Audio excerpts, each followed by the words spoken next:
ओए कैसे हो तुम सारे के सारे। स्वागत है तुम लोगों का मेरे इस नई वीडियो में। तो आज की वीडियो में या फिर बोलो तो चैप्टर एक्सप्लेनेशन वीडियो के अंदर कुछ चीजें नई है जो हमें देखने को मिलने वाली है, तो एंड तक देखना। और कुछ कहना चाहिए मुझे नहीं तो शुरू करते हैं भाई।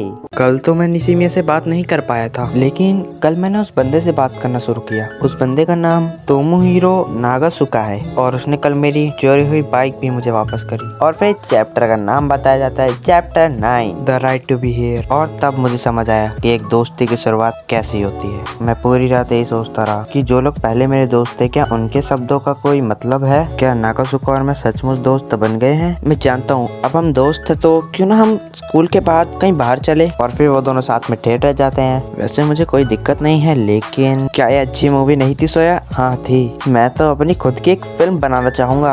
हाँ तुम्हें ट्राई करना चाहिए। वैसे ये सब काफी मजेदार था। अच्छा तुम्हें थोड़ा ध्यान रखना पड़ेगा, वरना मैं अगली बार ऐसा जरूर करूंगा। अब मुझे नहीं पता भाई किस तरह की कन्वर्सेशन कर रहा है, लेकिन खाना दिख रहा है का मतलब तो तुम समझ ही सकते हो ना। और जब दो लड़के भाई खाना खाने बैठते तब तो अलग ही लेवल होता है उनकी बातें करने का। और ये वही पेज है एनीमे का जिसमें कि सोया काफी खुश होता है, लेकिन वो अपने ख्याल में खो जाता है पास्ट लाइफ की। और फिर वो नागासुका से पूछता है, हे नागासुका, तुम्हारे हिसाब से तुम दोस्तों का क्या मतलब है, या फिर दोस्ती का क्या मतलब है? तो तुम क्या सचमुच ये जानना चाहते हो? ओह ये अच्छी बात है।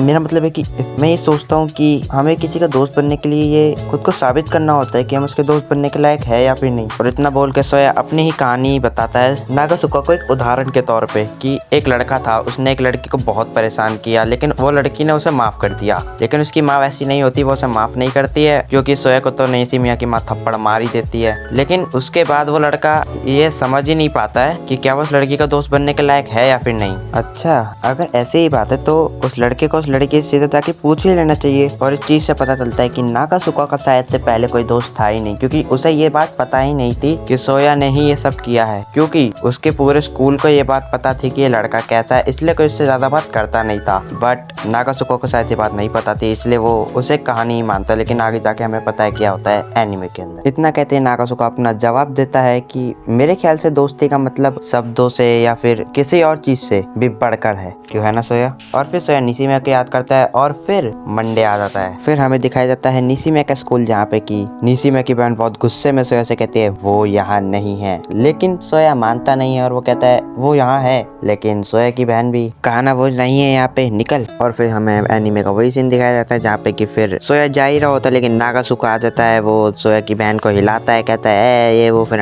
वही बकवास होती है यहाँ पे। एंड निशिमिया आ जाती है, सोया चला भी जाता है और फिर निशिमिया भी सोया के पीछे जाती है। और फिर सोया जा ही रहा होता है, वो सोच रहा होता है कि यार बस नागासुका तो बस मेरी मदद ही तो कर रहा था, लेकिन फिर भी। और फिर निशिमिया सोया का आके रोक लेती है। भाई एक बार पैनल देखो कितना सुंदर लग रही है निशिमिया इसमें, मतलब कितनी क्यूट लग रही है, क्या बोलूं पैनल, मतलब वाह क्या पैनल है। और हाँ आगे वाले कुछ पेजेस में एक्सप्लेन करने के लिए कुछ खास है नहीं, तो मैं इसी तरह से उन्हें फटाफट हटाता रहूंगा। लेकिन किसी पैनल में कुछ होगा एक्सप्लेन करने के लिए तो मैं एक्सप्लेन कर दूंगा। And back to the topic, इस पैनल में भी कुछ खास नहीं होता, बस यहाँ पे भी पूछताछ होती है कि ये क्या कर रहा है, हाथों से कैसे साइन बना रहा है। और निशिमिया की बहन कहती थी साइन लैंग्वेज है बेवकूफ। इस पैनल में भी कुछ इतना खास होता नहीं है, लेकिन नागासुका जब पूछता है कि मतलब कहता है कि वाह सोया को साइन लैंग्वेज भी आती है, तब निशिमिया की बहन कहती है हाँ क्योंकि वो सुन नहीं सकती है। फिर वो कहता है अच्छा तो वो क्या बात कर रहे हैं। और फिर हमें पता ही है यहाँ पे भी क्या ही होता है, उन दोनों की थोड़ी बहस हो जाती है एनीमे के अंदर, वही बहस यहाँ पे भी हो जाती है। और फिर निशिमिया की बहन एक्सप्लेन करने लगती है कि सोया और निशिमिया क्या बात कर रहे हैं, कि निशिमिया की तरफ से वो बस वही बोलती है जो एनीमे में बोलती है कि ये बंदा कौन है, क्या है ये वो, और सोया भी वही बातें बोलता है। या फिर बोलो तो निशिमिया की बहन जो एनीमे में बताती है वो यहीं पे भी होता है, जिस पे कि नागासुका बहुत गुस्सा हो जाता है।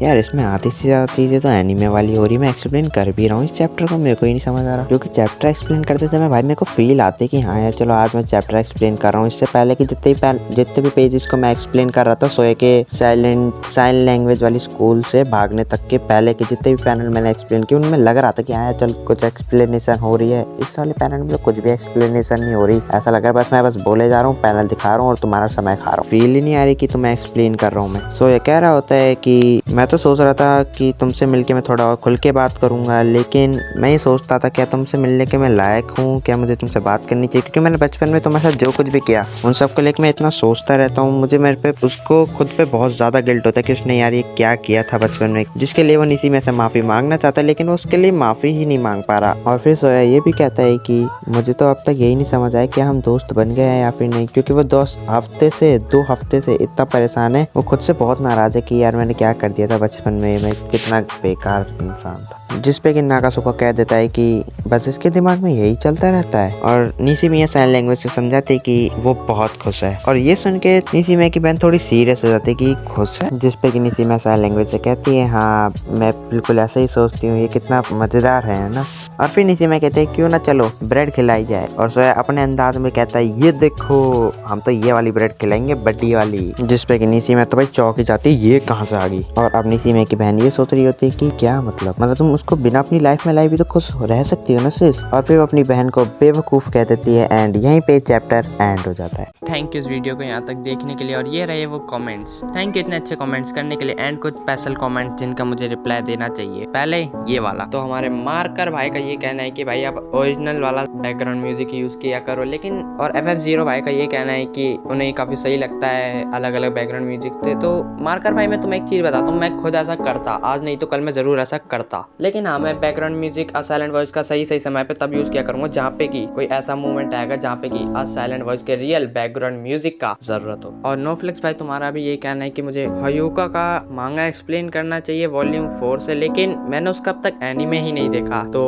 साइलेंट वॉइस की मांगा खत्म होने के बाद शायद से मैं इसको करूँ। वैसे अगर साइलेंट वॉइस की मांगा आगे चल के मैंने खत्म कर भी देता हूँ, जिससे उसके चैप्टर इतने लेट एक्सप्लेन कर रहा हूँ मैं, तो कुछ कह नहीं सकते। लेकिन हाँ जब मैं साइलेंट वॉइस का मांगा खत्म कर लूंगा, उसका एक्सप्लेन कर लूंगा, तो तुम मुझे अलग अलग मांगा से रिकमेंड करना, मैं अगर मेरे से कोई हो सके तो मैं उसे एक्सप्लेन जरूर करूंगा। एंड चलो आज के लिए इतना ही, तो इंट्रो के बाद आउट्रो तो देना ही पड़ेगा ना, तो मैं चलता हूँ। अरे हाँ एक इम्पोर्टेंट बात, अगर तुम्हें एनिमे शॉर्ट्स देखना पसंद है तो तुम यहाँ पे एक एनिमे कट 17 या फिर एनिमे कट एडिटर नाम से एक नेम आ रहा होगा, तो वो मेरा तीसरा चैनल है, तो तुम जाओ उस पर मैं एनिमे शॉर्ट्स को एडिट करके डालता हूँ और उसको भी सपोर्ट करो। एंड चलो फिर वीडियो यहीं खत्म करते हैं अपना आउट्रो देके, तो मैं चलता हूँ, तुम लोग अपना ख्याल रखना, फिर मिलेंगे।